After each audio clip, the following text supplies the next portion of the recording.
afternoon. My name is Elisa Udaskin, and I am a career specialist in career services at JVS, Jewish Vocational Service, and we're located in East Orange and Montclair, New Jersey.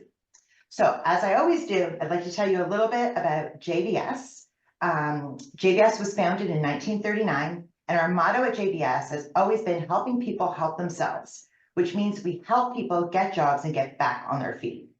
Our JobSeekers programs, which this is part of it, our webinar series, are fully funded by the Jewish Federation of Greater MetroWest and by Project M, and we thank them both so much for their support. So this morning, I am so delighted to welcome our guest speaker, Amy Geffen. Amy is a career coach with over 30 years of work experience in various fields, including nonprofits, finance, engineering, economics, and academia. For the last 9 years, Amy has been a career coach for private clients and several outplacement companies, including GetFive, the Whitehawk Group, and Careerminds. In today's webinar, Amy is going to discuss some of the strategies you can employ in your job search when you are over 50. And with that, I would love to turn it over for the delightful Amy Geffen. Thank you very much, Elisa, for that kind introduction. Here's a little bit more about me, but you can see that later on. I'm not going to bore you with all of that. So what are we going to talk about today? What is ageism? How are you going to write the resume so you overcome people's prejudices? How do you write a cover letter? How do you prepare for the interview? Very important in terms of how you answer questions. How do you follow up after you've had an interview? What are some of the things you can do now in your life, in your career? How do you make those decisions? And then finally, the summary of what are the 7 key strategies you need to keep in mind when you are searching for a new job. Is there such a thing as ageism? Everyone knows that ageism exists. Over 50, over 60, over 70. We're all living longer and we want to work longer. So what does it mean? Usually in the employer's mind, it means you can't teach an old dog new tricks. Someone who's older is less likely to learn new things or be open to new things. Or maybe they don't have technology. They don't know the applications appropriate for their field. Maybe they're inflexible. They're set in their ways. Or they're going to cost too much. And as an employer, I'd rather hire someone who's younger and pay them less money. So we're going to talk about how to deal with that too. These are the key words to ageism: energy, technology, creativity, innovation. These are the 4 things you need to think about and prepare for throughout your job search. Technology. This is very important. Don't expect a company that you work for or that you are going to start to work for to teach you the technology that they're using or the applications they're using. You obviously need to know Microsoft Office Suite inside and out, Microsoft Word, Excel, PowerPoint. You don't even have to put it on your resume. People will assume you know it. If your field is accounting, you need to know QuickBooks or any other application. Finance, SaaS, marketing, SurveyMonkey, MailChimp, teaching, Kahoot and Quizlet for quizzes in the classroom, online learning, Canva, etc. So it's your responsibility as the job seeker to learn these technologies. If you don't already know them, there are lots of ways to learn them online. There are courses, there are free courses, paid for courses. In your local high school, community college, you can take a course to learn the technology. How are you going to write your resume to overcome the ageism issue? Okay, first of all, do not put any dates of graduation from high school, from college, from graduate school, from your certification programs. Only use 10 to 15 years of work experience, unless you are going for a very high C-suite position, CFO, CIO, CEO, then you can put in 20 years or more, and 2 pages maximum. The only exception to the 2-page rule is if you are applying for a job as a professor or as an administrator in a college or university, then you can have more than 2 pages. Why? Because you're going to put in every conference you ever attended, every presentation you ever made, every paper that you wrote. Then you can have several pages. When I worked in academia, I had a 6-page resume. No surprise. LinkedIn profile. Very important. Unlike your resume, your LinkedIn profile must have a photo. And the photo needs to be recent. Don't put in a photo of yourself 10, 20 years ago just because you think you're going to game the system. It has to be a recent photograph. You have to look professional. What does that mean? You should be wearing your shirt and tie if you're a man, or if you're a woman, a nice blouse with a scarf, maybe, and you should be smiling, and it should be from the neck up. You don't need a full body photo. You don't need from the waist up. Your photograph should be your face the camera, smile. Under your name in your LinkedIn profile, there is a heading. There are 220 characters. That's a lot of space. Use them wisely. Highlight your skills. Highlight previous job titles. The About section has 2,000 characters. Here is where you can write paragraphs about your accomplishment stories. What results have you achieved? Unlike your resume, which has bulleted items, very, very short. Here you can put in some details about 2 or 3 of your accomplishment stories. Your work experience, again, bulleted accomplishments. Do your resume first, and then you can copy and paste into your LinkedIn profile. Recommendations. Years ago, we used to put references on our resumes. No longer, we don't do that. However, you can put recommendations, and we recommend 3 to 4 or 5 recommendations from people who know you and know your work very well. It could be a former manager, a former boss, a former colleague, a former team member, someone from another department in your company with whom you worked, a vendor, a client. And you should also be giving out recommendations to people on LinkedIn. Self-assessment. Before you even figure out what it is you want to do, you have to assess your own skills, your own values, your own interests. Where do you want to go next? From your list of accomplishments, 25 accomplishments, maybe you have 10 or 15, that's okay. Pick 7, your top 6 or 7 accomplishments that you are the most proud of, and write out the story of that accomplishment. What did you do? How did you feel? Whom did you work with? What tasks did you perform? And what were the results? Then you're going to identify your best skills and the characteristics of a job environment. Do you like working with people? Do you like working with things? Do you like working alone? Do you like working in groups? Why do I spend so much time on accomplishments? You've probably heard this before, but I'll say it again because it's very important. You will use your accomplishments in your pitch, in your direct emails or targeted emails to companies, in your cover letters, in your resume, in your LinkedIn profile, in your interview, and then in your follow-up email, which I like to call not just a thank you, it's an influencing email.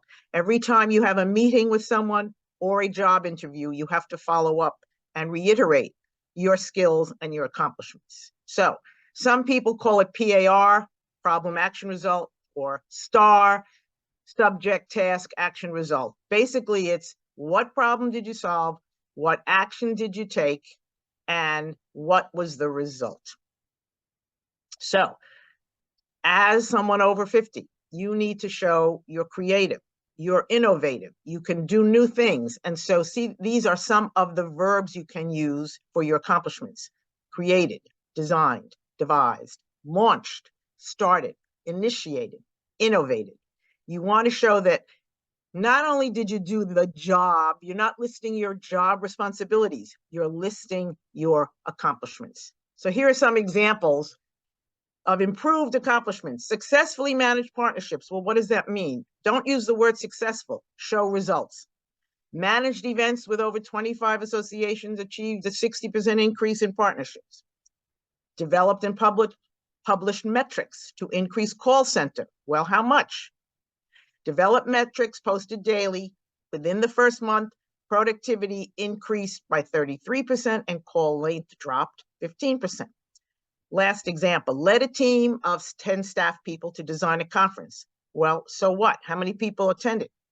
Led a team of 10 staff people to design the first India oil and gas conference attended by 150 people. All right, gaps in the resume. Those of us who have been working a long time have some times when we were not working. What did you do during that time? If you did volunteer work, you can use that to fill the gap. Did you go back to school for a certificate or a degree program? Were you raising children? Were you taking care of an aging parent? Were you consulting? Even if you're doing consulting and not getting paid, you're giving out advice, you're working with some colleagues who are still working and you're giving them advice, you can put in that you're a consultant. Medical issues, those you leave out of the resume. However, if you have a big gap and it's due to medical issues, if you feel comfortable, you can mention that during the interview and say, I did have some issues, I was out of commission, and now I am much better and everything is okay. You need to tell people that now you're healthy. That's important. Do's, all right. Do use 11 or 12-point type. Don't use 9 or 10-point type to try to squeeze everything in. Bold, you can bold 4 or 5 words in each of your sentences. Show your accomplishments with results. Use bullets. Have a summary statement, very short, on the top of the front page. Use white space. You want it to be easy to read. Use normal margins. Don't use tiny, skinny, quarter-inch margins. Use normal margins. Be specific. Write your accomplishments, show results, and proofread, please, everyone. It's very difficult to proofread your own work. And if you have typos in your resume, you may not even be asked for an interview because they'll say, what do you mean this person is not professional, they're not accurate, they don't look at details. So have someone else proofread your resume. Now, how are you going to combat ageism, both on your resume and in your LinkedIn profile? We don't use street addresses anymore, only city and state. Don't put in more than 10 to 15 years of work experience. Don't put in the dates of graduation. And don't put any volunteer work unless you really have to fill a gap or it's relevant. Illustrate your ability to work with younger people, to learn new things, to work with technology. And don't put in references and don't put in salary information. And we're going to talk about salary in a bit. What's your job target? A job target consists of 3 things: the industry you want to work for, the position, the title, and your geographic location. Are you staying where you are? Are you willing to move? Do you want a hybrid job or a telecommuting job? Picking the right company. For those of us over 50, over 60, and yes, over 70, there are certain kinds of organizations that are better for us. Not-for-profits are less ageist. Colleges and universities, government agencies. There are still abilities to take a test in civil service to work for the government, and they don't care about your age. If you do well on the test, you get on the list and you can be chosen for a job. A target map. A target map is simply a list of the companies, organizations where you would like to work for. Don't be all over the map. Pick 2, at most 3 industries, and then make a list of the companies there and write the number of possible positions. You need 200 positions because you don't know if they're open or not. What does that mean? If you are a CFO, okay, a financial officer, there's only going to be 1 at each company. So you're going to need 200 companies. If you want to be a bank teller, there are a lot of tellers at banks, even with the ATM machines. Each bank has many branches. Each branch has several tellers. So maybe you only need 10 banks. So depending on the job you're going for, you have to think about it. How many people do this in the company? Is it 3, 4, 5, 10? How many companies do I need? You're using this list in a few ways. 1, it helps you plan and track your job search. It gives you clear direction. It identifies and prioritizes companies for each of your job targets. Then you can see whether there are jobs that are open or hidden. You can understand the technique to get a meeting. Do you know someone in the company? Then it's a targeted email, direct email. If you don't know anyone, you're doing a cold email. And you can share this list with people that you network with and ask them, do they know anyone they can introduce you to? You can ask them, do you know of any other companies or organizations that I should add to my list? Unadvertised jobs. Lots of people are spending their time answering ads on the internet, whether it's on ZipRecruiter, LinkedIn, Idealist, Google. The unadvertised jobs account for 80% of the hires. You see this? Icebergs. Most of the iceberg is under the water. We cannot see it. That's the hidden job market. Most jobs are not advertised, and there's a good reason why they're not advertised. The hiring manager knows in advance. Someone is going to be fired. Someone's getting a promotion. Someone's quitting. We're opening a new office. We have a new client. And that hiring manager, the person in a position to hire you, and it's not human resources unless you work in human resources. That person knows long in advance of putting an ad on the internet. Therefore, your job is to meet as many people as you can in your field so they get to know you. They think of you when they know there's going to be a job opening before it gets posted online. So it's cheaper than putting things online, and employers feel they will get quality applicants because their current employees know what it's like, know the company, know the culture, and they will recommend people. And there is an opportunity for team building through referrals. And many corporate cultures, Google or Facebook, have a lot of pride in the idea that they're hiring a certain type of person. And some companies even will give a bonus to the person who has recommended this new candidate if the candidate is actually hired. So who's in your network and how do you build your network? Your family, your friends, your coworkers, former supervisors. If you have an accountant, a lawyer, a hairdresser, a trainer, a dog walker, don't laugh. Everyone has his or her own network of 100 to 200 people. So even if the people in your network are not in your industry and don't do what you do, they have a network of people and they may know people who could help you find a job or introduce you to someone, a hiring manager. Everyone you know, that's who's in your network. 5 ways to expand your network. This is very important. Join a professional association. If you're a doctor, it's the American Medical Association. If you're a lawyer, it's the American Bar Association. If you're a neonatal nurse, it's NAPNAP. Believe it or not, there is a association for neonatal nurses. I was in associations for many years, and I was a member of the New York Society of Association Executives. It's an association for people who work in associations. Why? Because there are events, there's information online, you get to meet colleagues, they know where the jobs are, they're working in other places and they can help you. Alumni Association. You can either join or not even join, but go to the LinkedIn page for your high school or college or university. And on that page, you can search through alumni by year of graduation, by subject they majored in, by city in which they live, and by company. And you can ask to connect on LinkedIn to an alum. Alumni are 95% more likely to be willing to connect than a total stranger. So when you connect, you say, hi, you send them a little message. Hi, we're both alumni from XYZ University. I'd like to connect. That's your first message. Second message is,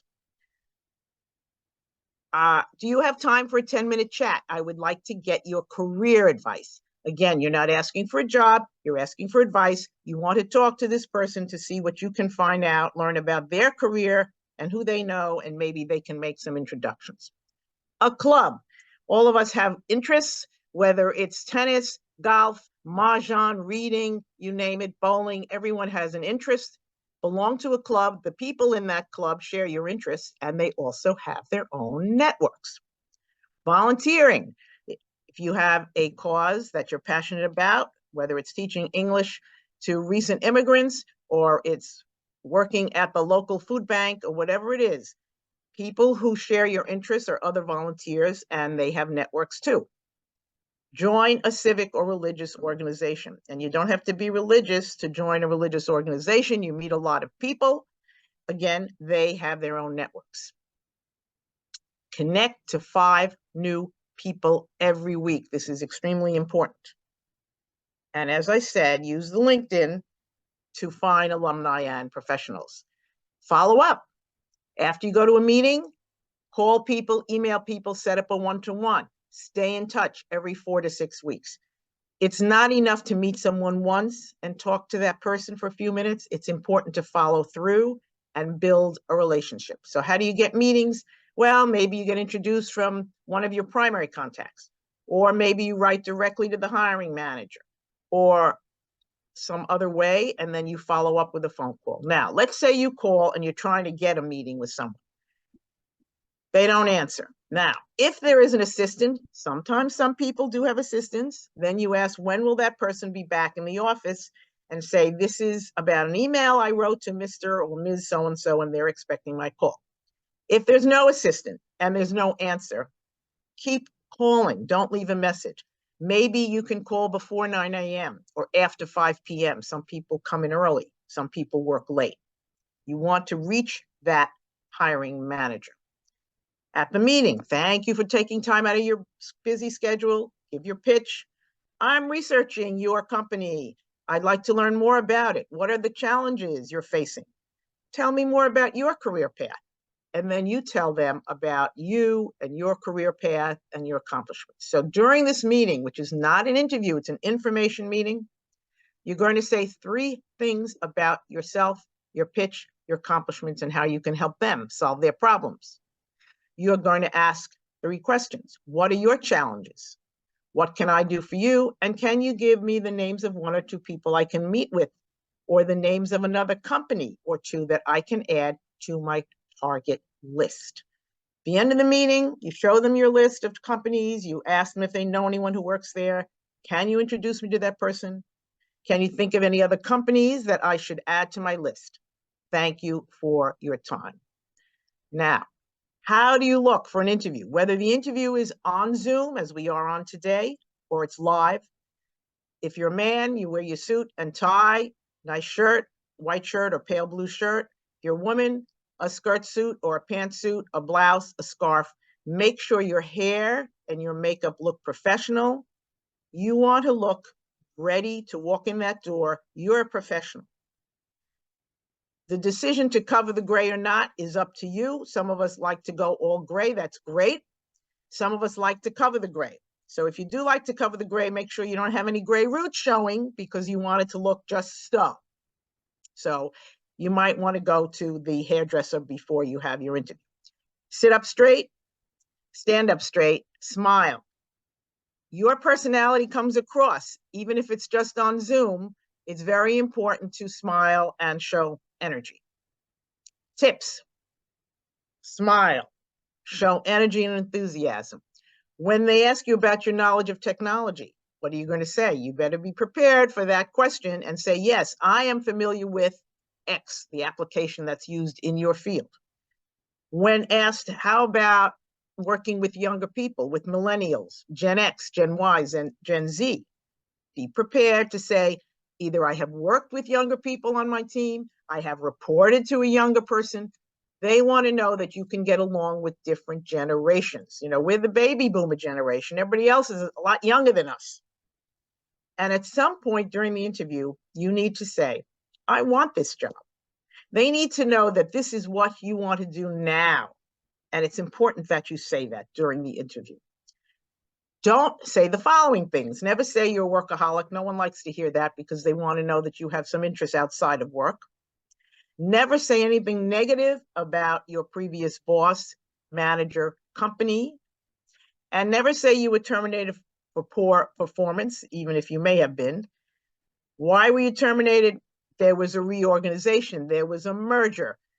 They decided they were not going to use this skill set anymore. And do not ask about your benefits, your vacations, your telecommuting until you're actually given the offer. Because then it will sound like, gee, I'm only interested in the benefits. I really don't care so much about the job. So save that conversation for the offer. During the interview, be prepared with your stories, your accomplishment stories about how you can learn new things. 24 years ago, I learned Blackboard. That was before this whole online business. Blackboard was the state of the art. I learned it, I learned how to use it, and then I taught practicing engineers how to transfer their live courses into Blackboard. Illustrate how you're familiar and comfortable with technology, the applications in your field. This is so important. You need to learn the new technology. And that's your job. While you're not working, take some time out to do that. Tell how you work with or reported to younger people, millennials, Gen Xers, Gen Ys, Gen Zs, you name it. Maybe they were on another team, maybe you work with the team, or they're in another department, but you have to work with them. Emphasize that you are more interested in the roles and the responsibilities of the job than in the salary, because in the back of the employer's mind is, okay, this person is great, lots of experience, but they're going to cost me a lot more money. So I don't know if I want to hire this person. And illustrate that you bring a lot more to the job than a younger person. You have experience, you have judgment, you can handle crises. That's extremely important. Now, inappropriate questions. There are some employers who will ask questions that they know they're not supposed to ask, but they ask them anyway. How long do you plan to work? Right? They're thinking, oh, this person might be here a year or so, and then they're going to retire. So you try to redirect the conversation, or you might say, I think this position is a great match for my skills and experience, and it would allow me the opportunity to grow professionally. I hope I can be here for as long as I can contribute. See, avoided this whole year thing. How many years are you going to be here? Another question you might be asked. Let's say you've had a senior level position, a director, a managing director, and now you're going into a staff position. So they'll ask, well, why do you want this lower level job? You're used to having a much higher position. Your answer might be, well, I'm passionate about marketing or education and want to contribute my expertise. The title is less important than the mission of your organization and the work that I'll be doing. Your job is to convince them that, yes, you've had higher level positions, and now at this stage of your career, you are ready, willing, and able to do this job. This way, you show enthusiasm for the position and a willingness to continue to expand your skill set. What do you do after the meeting? Okay, you've got to send a follow-up letter. You do say thank you. You do say, as I mentioned, my skills are, and you mention 2 or 3 skills that you mentioned in the interview, and you repeat them. You say something you learned about the company, and you say, I can do this for you. I have done that. You list an accomplishment or 2 that's relevant, and then you thank them. Now what? Okay, what are the things that you can do after you've gone through all this? You need to keep in touch with people. Even if it's an interview that you didn't get the job for, you weren't considered, you did not get asked back for a second interview, stay in touch, because you never know when something's going to happen. My son applied for a job at a company. He didn't get that job, but they gave him another job. But the person who got the job he wanted was dismissed after 3 months, and then they gave him that job that he originally wanted. So it's always a good idea to stay in touch every 4 to 6 weeks. You don't want to spam them. You don't want to keep bothering them. Keep relating, keep building your network, keep meeting new people, and keep emailing and keep meeting people. Salary. Okay, this is the big bugaboo for people who are older. You don't want to talk about salary until you get the offer. The first time you're asked, well, how much money are you looking for? What's the salary you're looking for? And you can say, let's table that discussion. I know you will be fair. The second time they ask you again, well, so what are you looking for? What's your salary? And you can say, I'm more interested in the roles and responsibilities than in the salary. Then the third time they ask you, and you say, I have done my research, and the market value for this position is, and you give a range. Now, where can you find this information? Online, Volt.com, Salary.com, LinkedIn, some Google searches. You can find a range for a particular position in a particular city. When you give a range, make sure the bottom of the range is a number you can accept. So let's say online it's 60 to 100, but you want 80. So you say 80 to 120. All right, you give a range, the bottom of which is a number you actually could accept. Now, you can boost the initial salary by giving examples of additional skills and accomplishments. You can expand the job from the initial job description. If you can bring more to the job, they might raise the salary. Now, here are some things you shouldn't say, and what should you say instead. You never say what your current salary is, because that will kill your chances. What you say, if they ask you what your current salary is, I prefer not to disclose my current salary. Would you be able to share with me the salary range for this role? You turn it back on them. You never say, I'm looking for $125,000. Would that be okay? No, it makes you sound unsure of yourself. It undermines your credibility. You say instead, based on my market research and expertise, I'm looking for something between X dollars and Y dollars, and you give them a range. Never say, oh, I need more money to cover my expenses or pay for my kids' college education. Forget that. You never bring personal details into the negotiation. What you can say is, with my 10, 15 years, 20 years of experience and skills, I was aiming for X. Is there anything we can do to get closer to that number? What can you do now? Now, your next steps in your job search. Maybe you want to do the same thing, but in a different industry.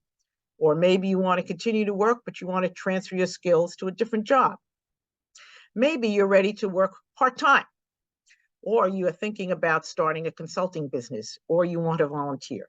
These are all individual decisions, and you can talk with a coach, and I'm happy to chat with you for free 15-minute consultation to help you start looking at the possibilities and help you figure it out. It won't happen in 15 minutes, but we can start the conversation, and then you can decide if you want to continue working with your coach. Be prepared. People are living longer. We know people who are 90, 100. People are living a long time, and we're working longer. Why? Because we need to support ourselves, and we like to travel, and we like to do our hobbies. So it may be that you have to take a cut in salary. Be prepared. When I was an executive director of one organization, and then I went into a staff role, I took a big cut in salary, but I knew that was going to happen.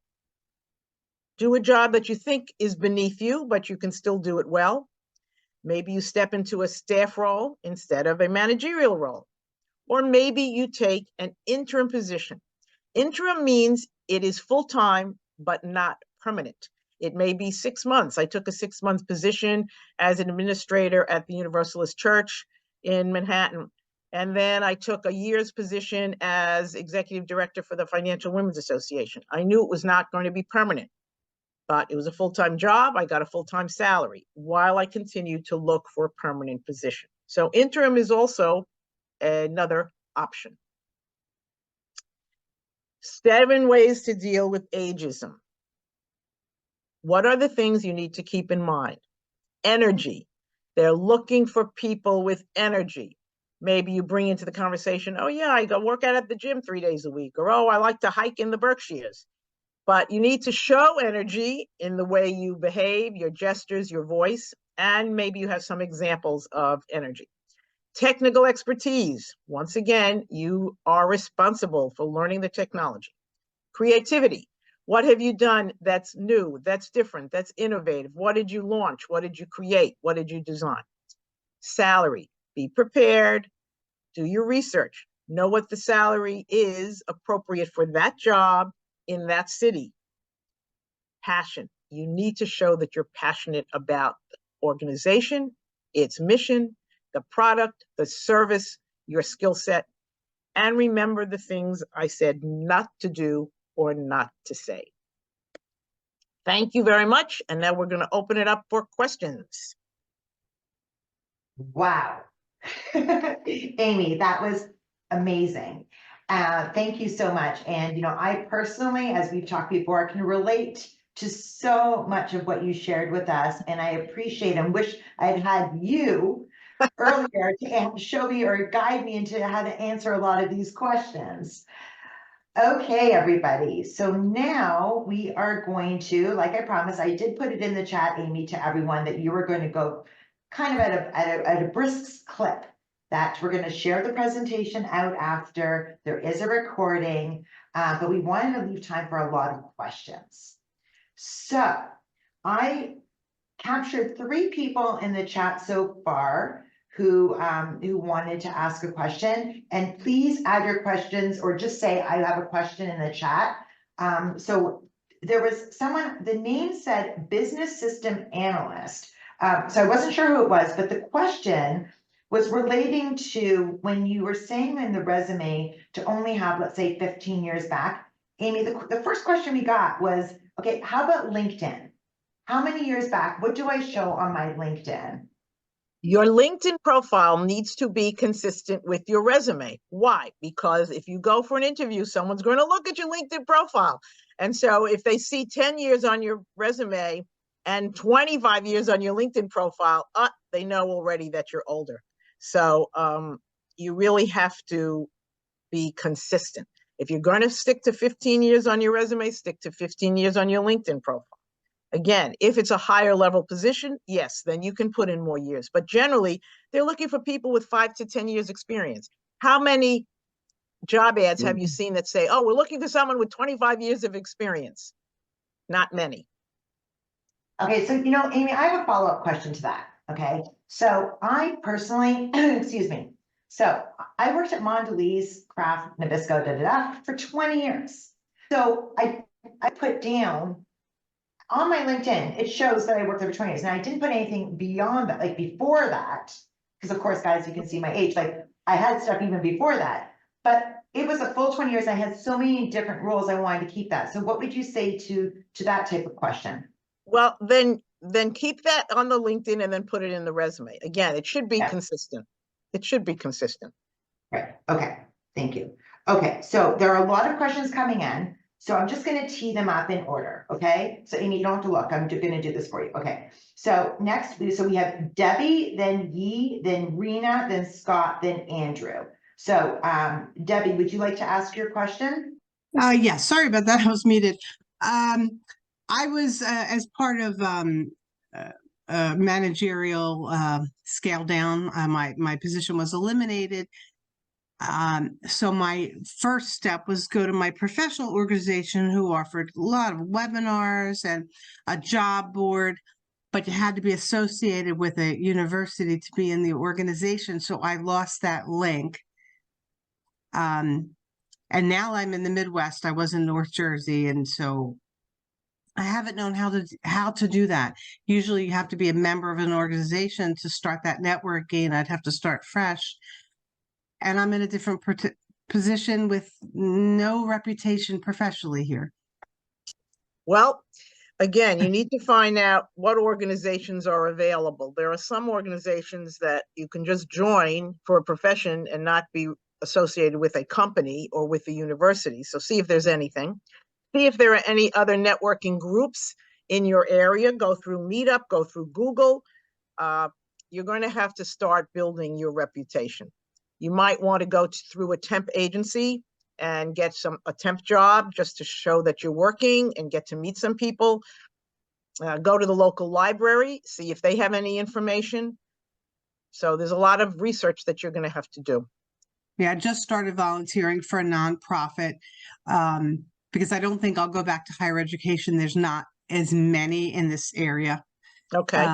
But nonprofits perfectly fit. So I think I am going to go back to my roots as a volunteer and build it that way. And yeah, that's a good idea. I worked for universities and then I went into nonprofit associations. So yes, your skill set is eminently transferable. So you can definitely see, well, what are the not-for-profits that are there? A lot of voluntary health organizations have chapters all over the place, such as the American Cancer Society, diabetes, leukemia, lymphoma, multiple sclerosis. They're all over. So they may have local chapters. Okay. Thank you. Thank you. Thank you. Okay, I'm just going to go through the list again, just so that you know that I've acknowledged you. So it's going to be Yi first, then Rena, Scott, Andrew, Bob, Diane, Renee, James, Michelle. So Yi, would you like to ask your question if it hasn't already been answered? Of course. Thank you. Amy, thank you very much for taking the time to share your wisdom. Welcome. Here. Happy to do it. I have two questions. The first one is what are people using to manage the contacts, the people that we're contacting or we're looking to contact, keep in touch with them, follow up with them? I mean, there's a whole stream of touch points with a particular individual, so that we have many, what are some Start an tools that Excel we can use? spreadsheet. You make your list of people on the Excel spreadsheet, put their names, and then across the page, their phone numbers, their email addresses, and the dates that you met with them. And then if you meet a new person through them, you add that across the page. Excel spreadsheet is the easiest way to do it, because each time you call them or send an email, you can put in the date. And so you can keep track of who you're contacting and how often. Okay, second question.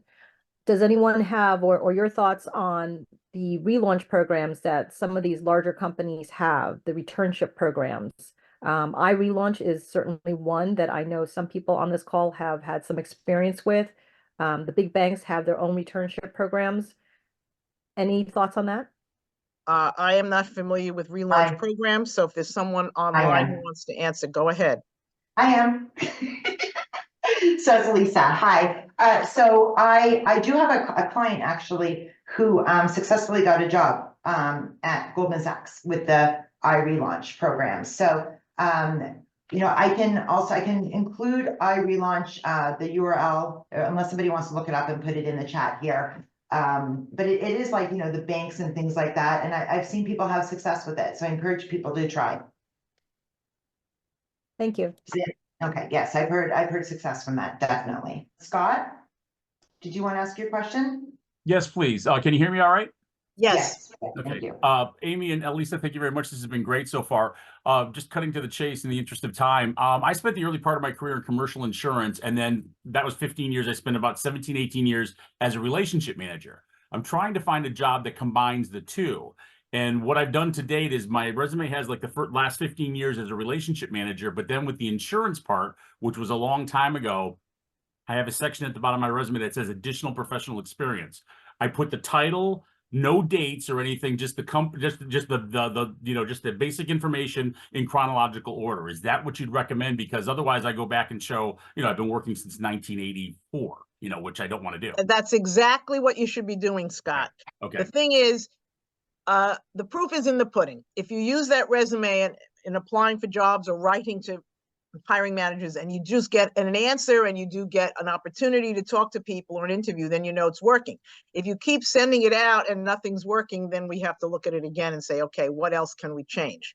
Okay. But that sounds right. I have gotten some responses back, and then what I usually do too is a cover letter that say, as you see, I've got insurance background. I'd be happy to discuss it with you in more detail when we meet, and just let it go with that.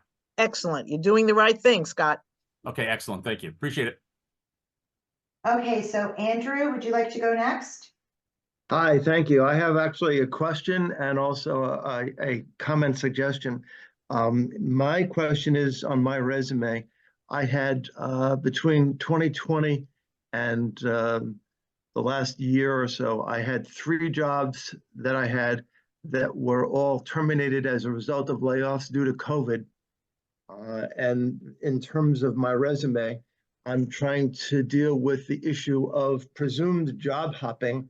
And one way that I've gotten around that a little bit, or tried to, is by going back a little bit further in my career where I had a job which lasted for 11 years. And I'm just wondering if you have any other suggestions as far as the 3 jobs that I had where I was laid off due to COVID. And then the most recent job, I actually voluntarily quit because the company was cutting itself back in terms of its size. You might just want to say interim positions as your first thing before your previous jobs. Interim positions, and just list what you did and just put all the years all together. So interim positions, you were this from, I don't know, 2020 to 2023, whatever. Don't put in a lot of details because everyone knows what interim means. Okay, that's a good way of doing it. And then just the comment / suggestion. I actually run a networking group for people who are between jobs and careers in a suburb of Philly.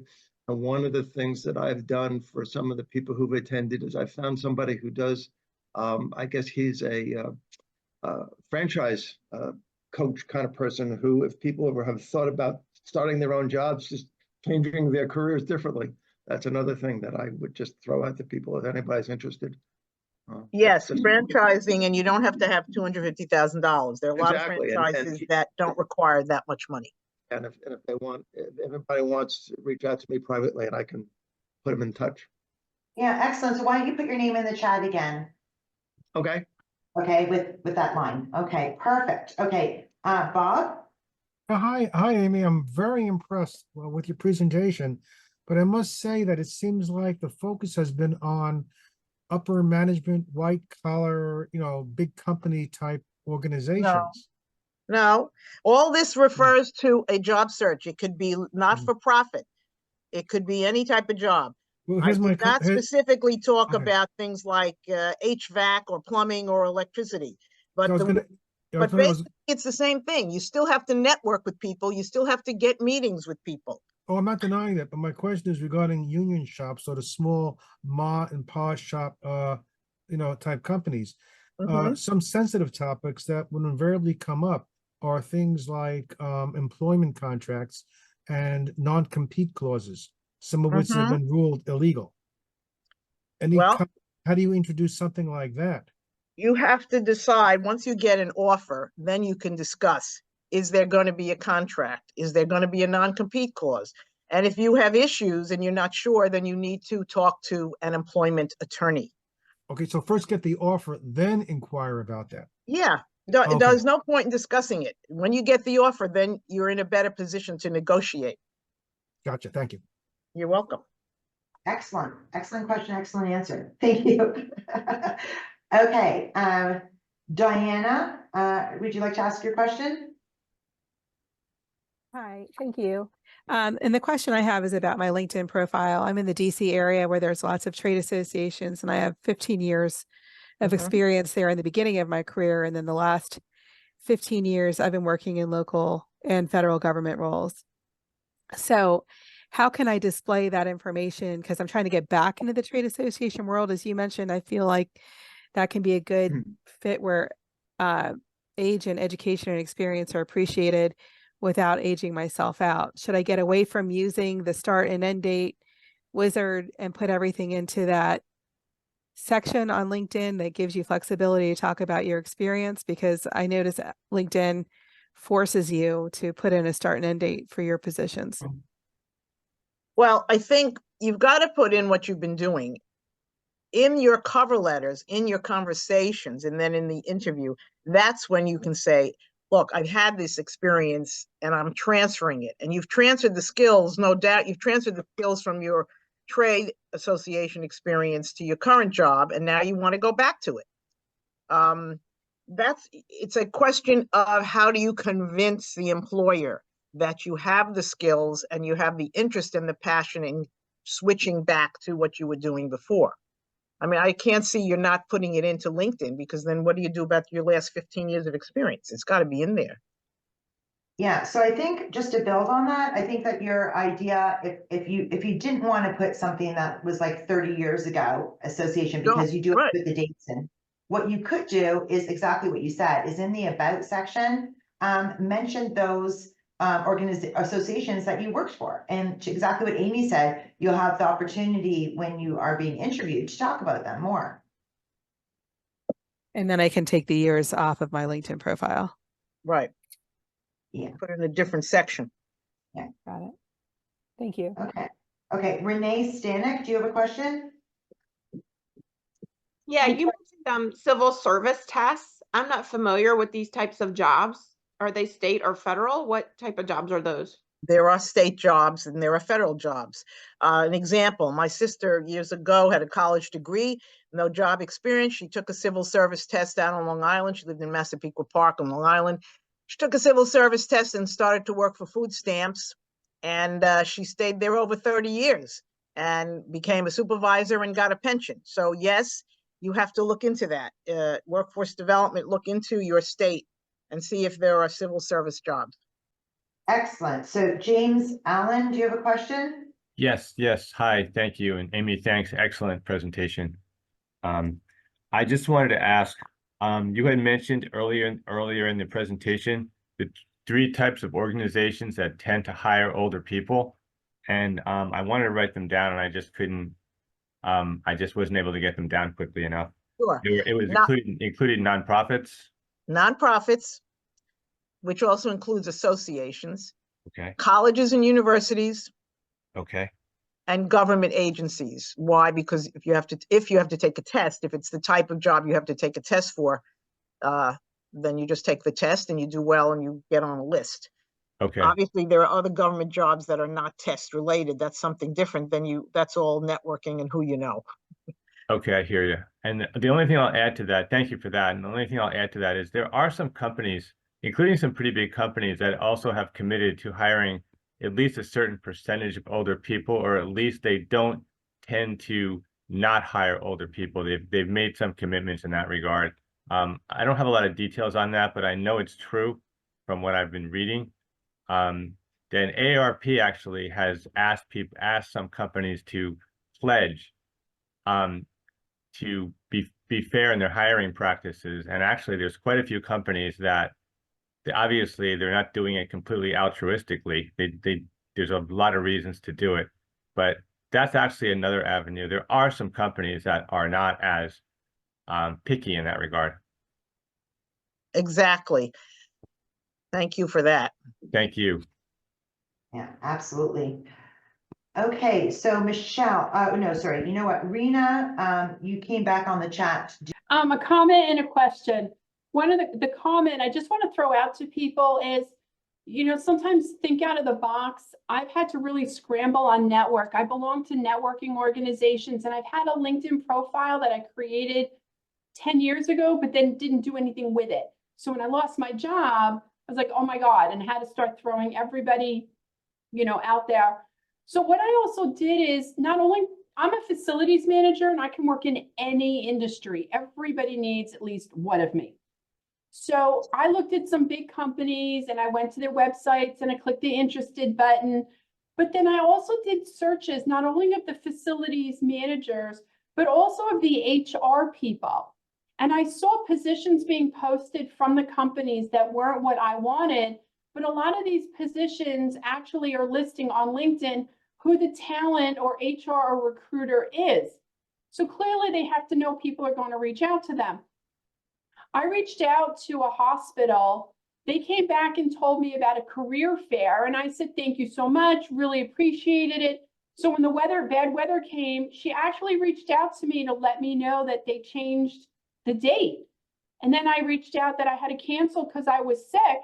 And she said, why don't you send me your resume? So I did. And within 5 minutes, she came back and told me that she forwarded my resume to the HR people there because she expects that there's going to be a position opening up very soon. So it's not just reaching out to your industry. Go ahead and reach out to the HR people. Because most of them have even accepted my invitation to connect.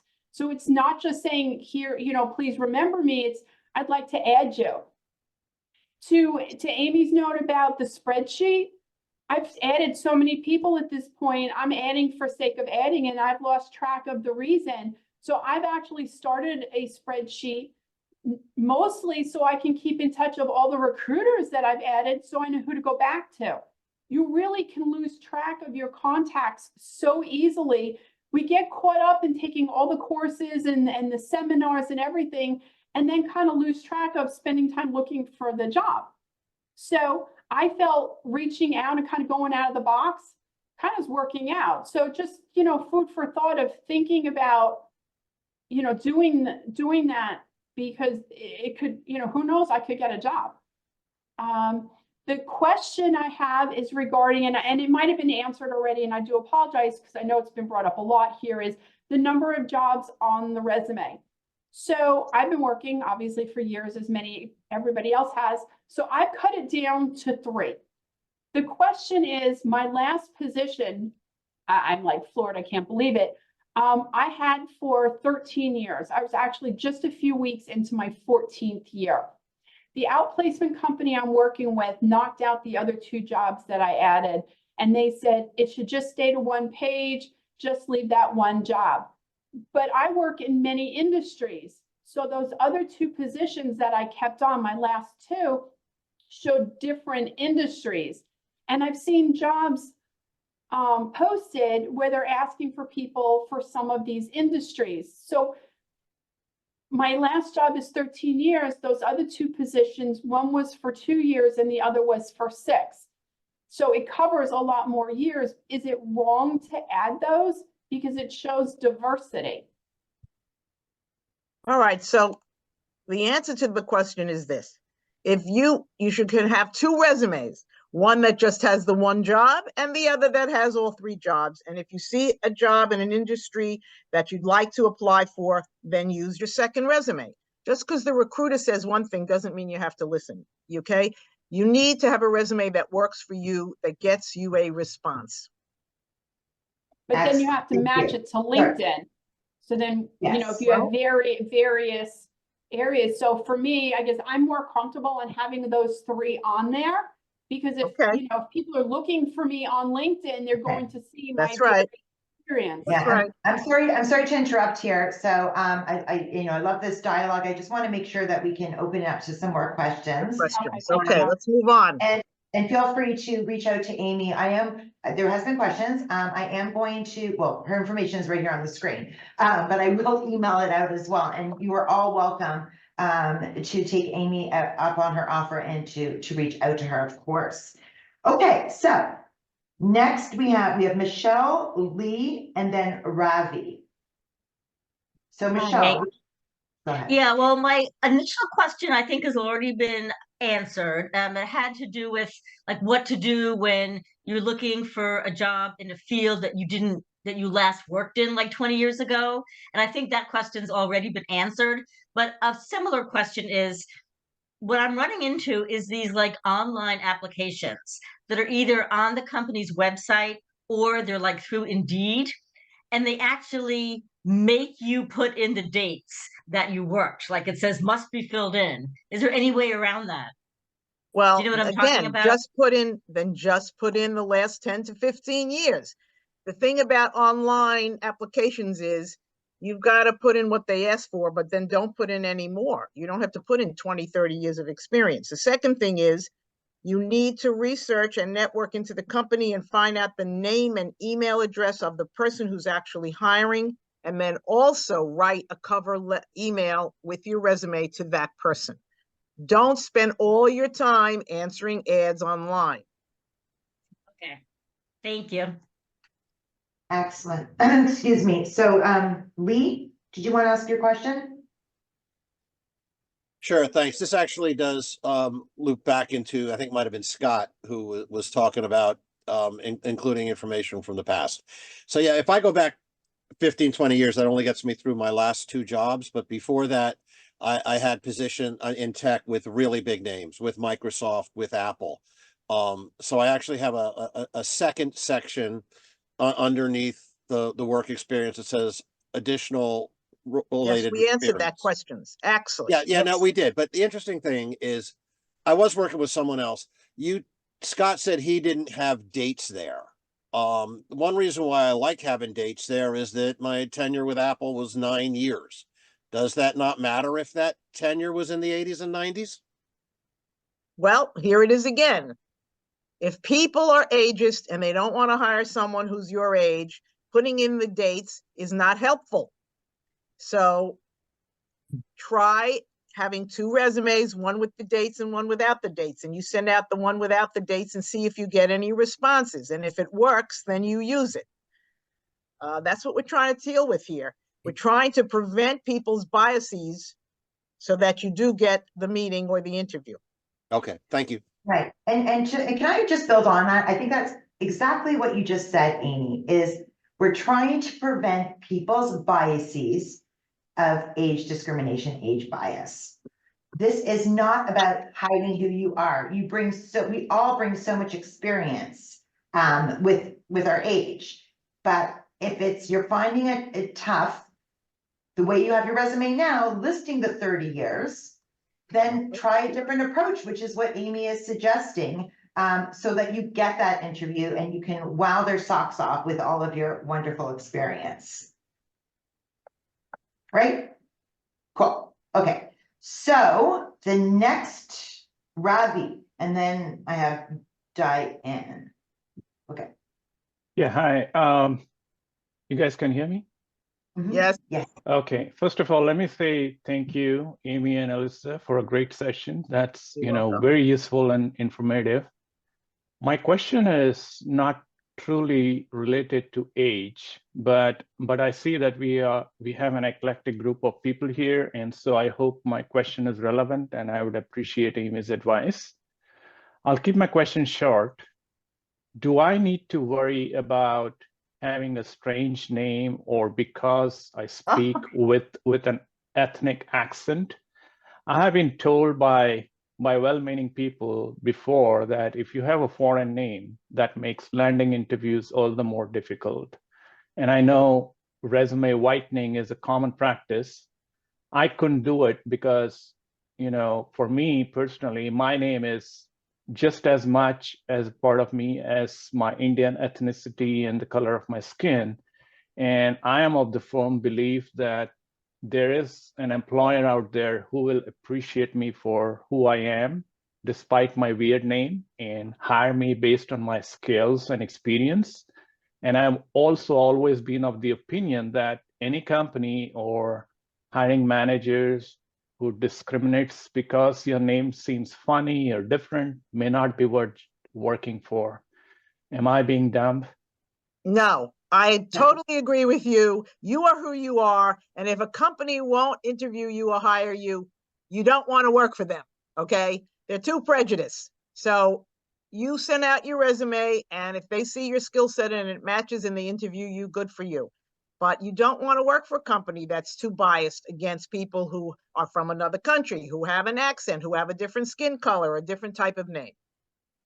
If I could just build on that, because from my personal experience, Ravi and everyone, when I was younger, I really debated, and earlier in my career, including some of my education, which would clearly say what my religion was. And some people don't like my religion.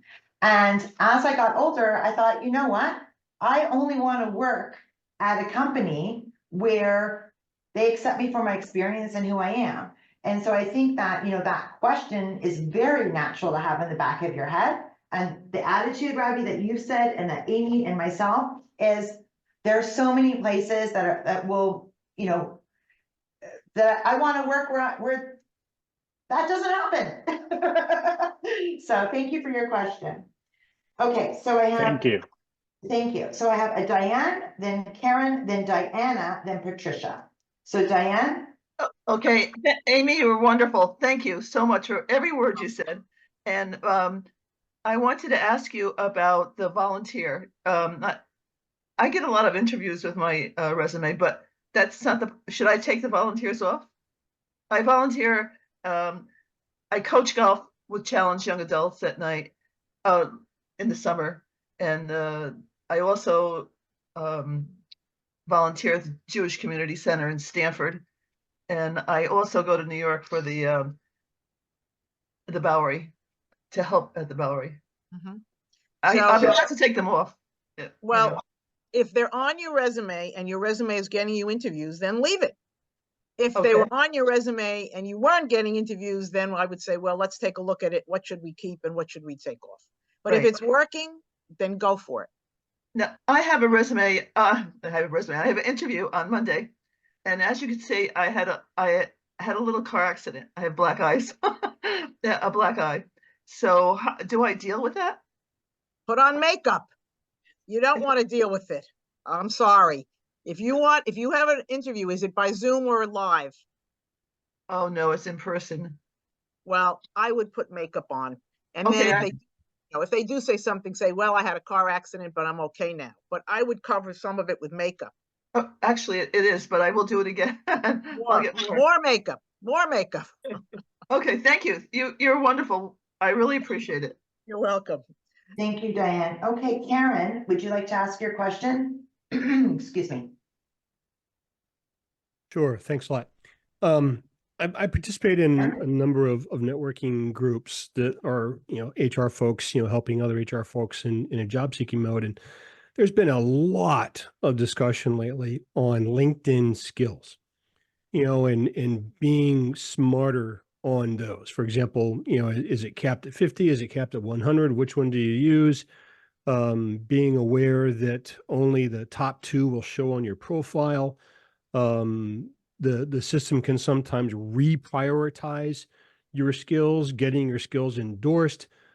Just wondering what other comments or input you might have on this topic, Amy. That's a great question, Aaron.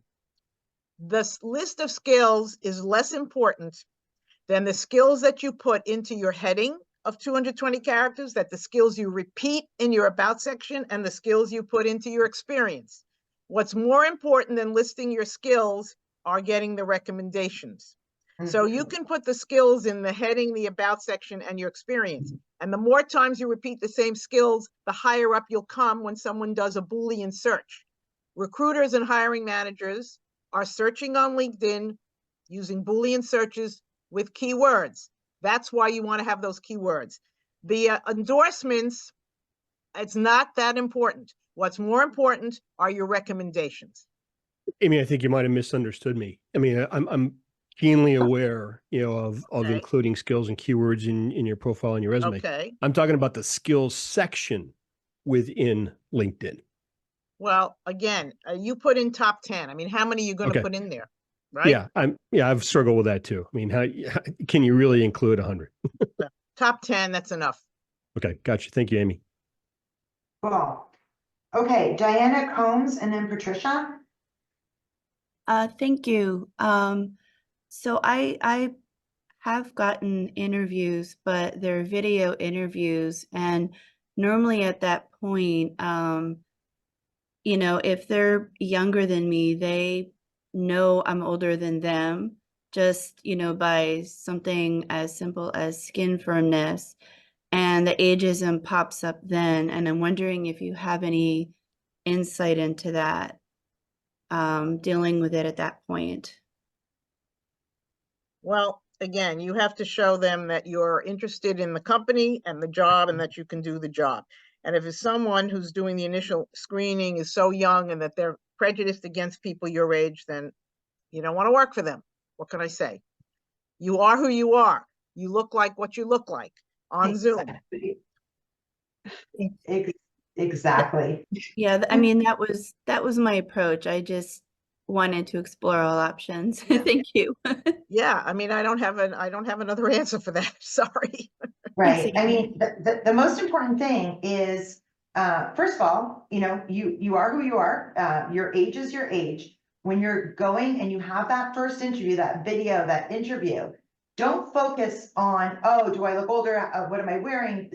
All that. Focus on looking professional. Focus on showing up at your best. Focus on being articulate. Focus on understanding the industry and highlighting your experience with the most important relevant stories. Try to switch it in your head of not worrying about your gray hair, which I love gray hair, but your gray hair, your colored hair, what you're wearing, your set, your skin, your neck.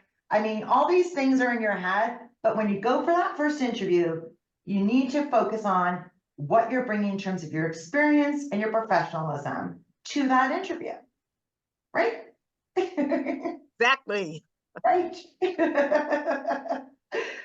I know it's hard, guys. This isn't to say that Amy and I are saying that there's, we acknowledge it. We're just trying to help you with changing your mindset, your approach, practical tools. Amy gave us amazing practical ways to answer questions. But we do acknowledge that it's here. That's why we did this.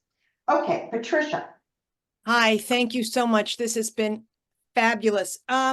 Question about circling back if you haven't gotten the job. So if you happen to have either if you happen to have been lucky enough to get a response like, thank you for your interview, you're under review, whatever, and you didn't get the job, how do you circle A, how do you circle back, and B, do you circle back to the hiring manager, or if you sleuthed out who is actually the person you would report to, do you say, hey, so it's mostly I'm interested in what do you say, but also your advice for who do you circle back to? Okay.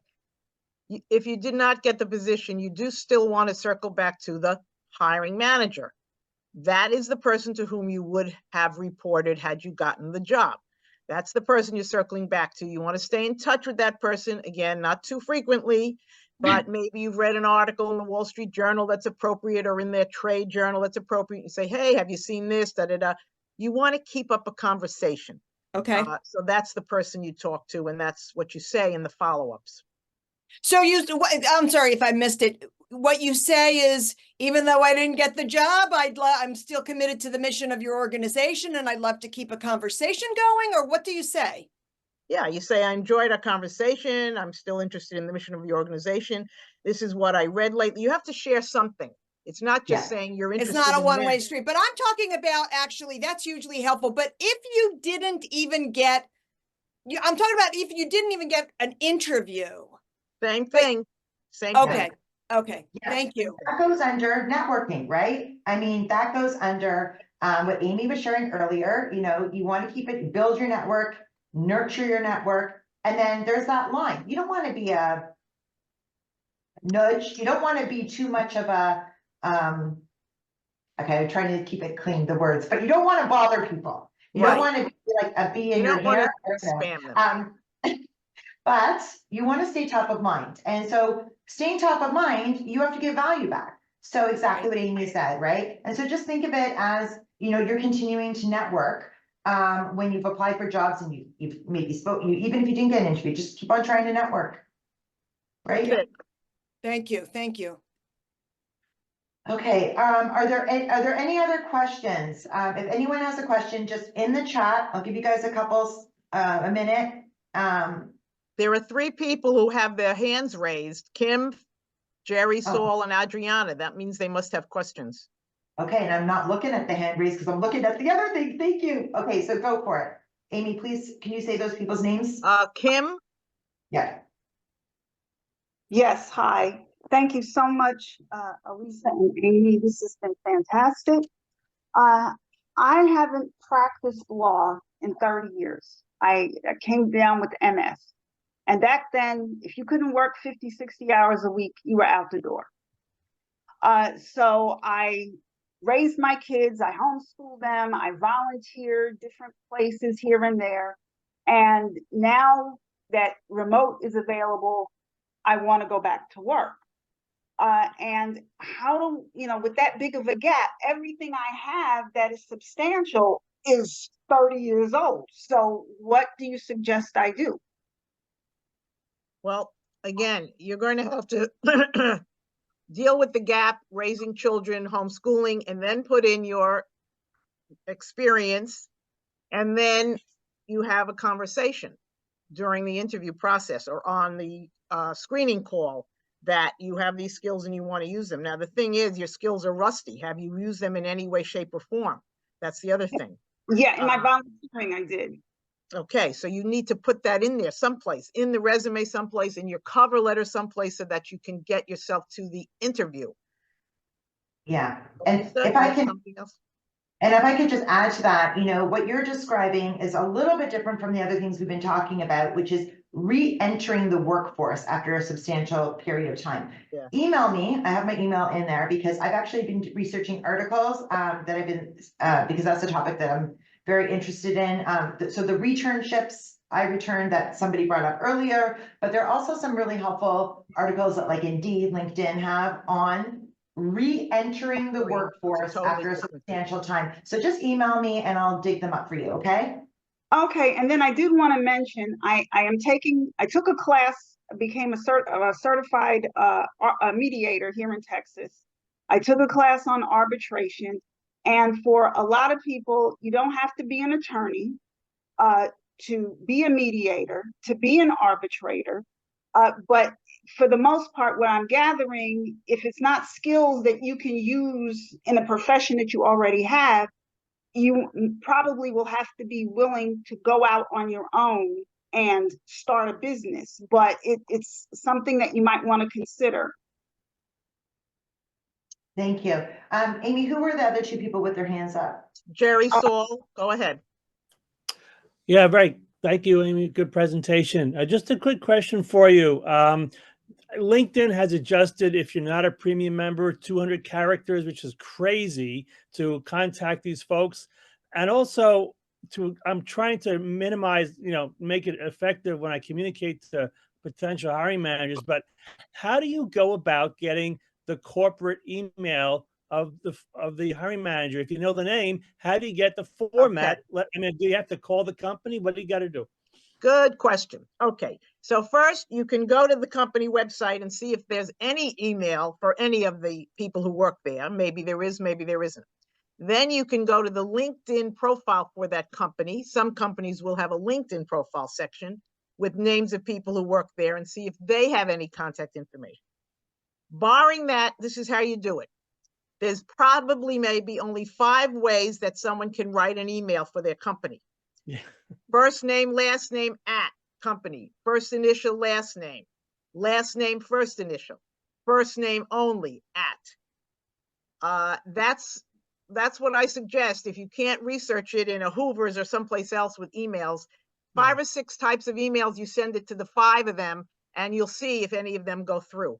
The other thing is I do work for several outplacement companies, one of whom has a list, a Hoover's list of companies with names of people with email addresses and phone numbers.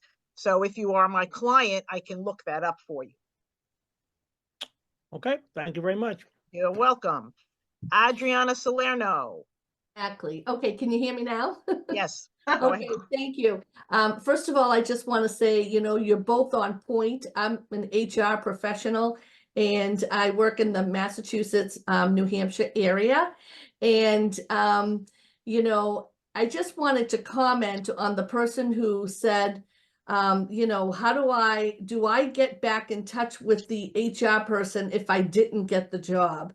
And you did answer correctly. However, I have another thought, and that is not only speak to the hiring manager, but speak to the talent acquisition person as well. Because as you know, they're no longer called recruiters, they're called talent acquisition people, whether they're specialists or managers.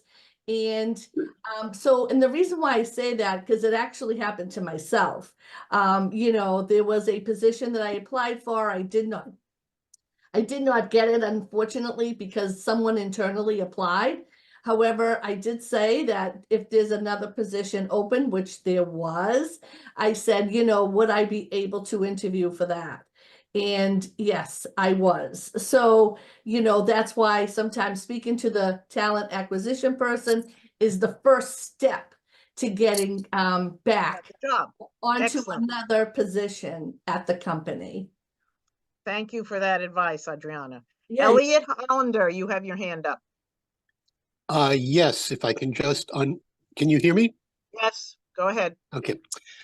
Yeah, first of all, I want to say that your presentation is really inspiring. I've been tuning in. I'm back at work now, and I still, I still enjoy hearing through. And I'm thinking back, and there's so many points just logical points that you mentioned. I just wanted to point out, I don't know if she's still on. I think Weitzman was her name. She was very energetic. She was asking about coming back to the hiring manager and whatever.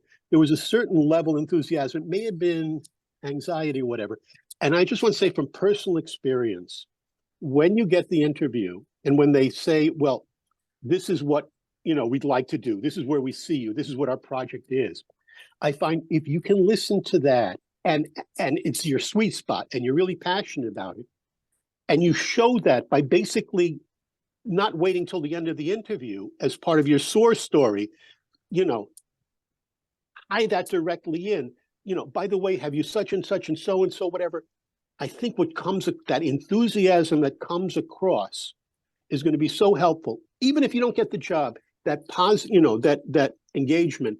And that I think is the key. And it's so hard when you're leaving one place because, your mindset, it's all your mindset. And I thank you because the directions, the slides you had are really spot on. And I look back on that and I'll be more than happy to connect with you and maybe suggest places that you may not have spoken at that maybe enjoy listening to you or whatever. So thank you very much again. Yeah. Thank you, Elliot. Amy. Thank you very much. Amy. You're welcome. Okay, I think we're going to wrap up. I got to wrap up because I got to go. Yeah, we're going to wrap up because Amy has to go. Amy, wow, this was Absolutely wonderful, fantastic. Every other adjective that I could use goes out to you. We appreciate you so much. As everyone knows here at JBS, when we do our job seekers workshops, all of our speakers are volunteers.